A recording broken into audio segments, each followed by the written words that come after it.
Hi friends, we are on our last day of this read aloud, and today, instead of teaching you something new, I wanted you to be able to practice all of the things that we learned this week and be able to read this book with me. So we learned about checking our reading to make sure it makes sense. So as we're reading, we'll be sure to do that.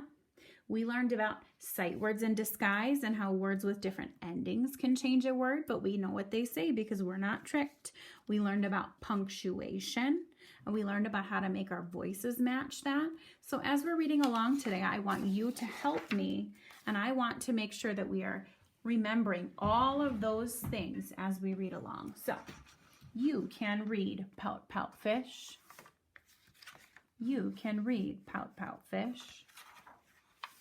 I'm going to use the strategy we learned a couple weeks ago and put my finger by the line instead of touch each word. So give it a read with me. Here we go. Mr. Fish was about to pout. He did not know how to read.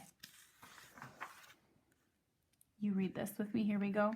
He felt sad. Then he met his teacher.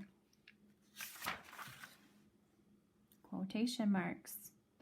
I will help you, said his teacher.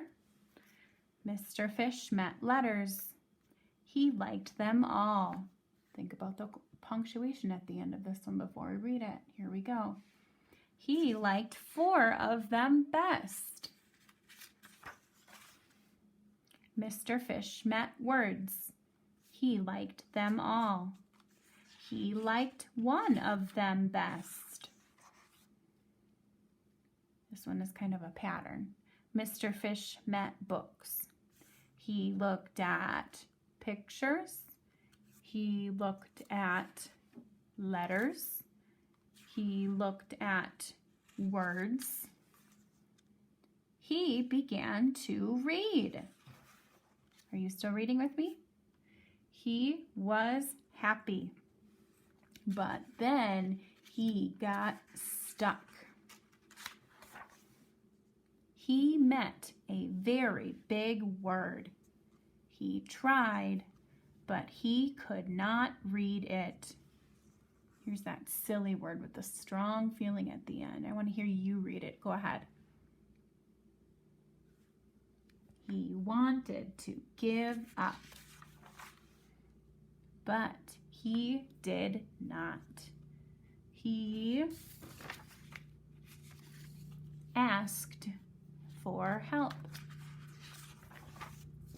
Mr. Fish and his teacher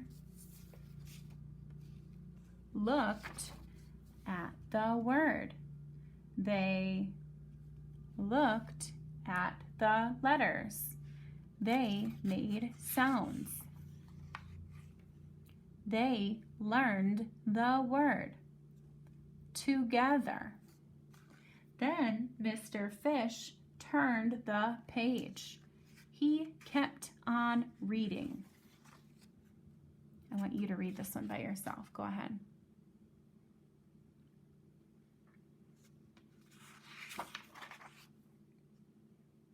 No pout about it. Excellent. Thanks for practicing those strategies. Before we sign off for the week, I would like you in your head or on paper or out loud, however you choose, to finish this sentence, to tell me about Mr. Fish. So I have Mr. Fish is, and what word would you use there? I would use a word called resilient.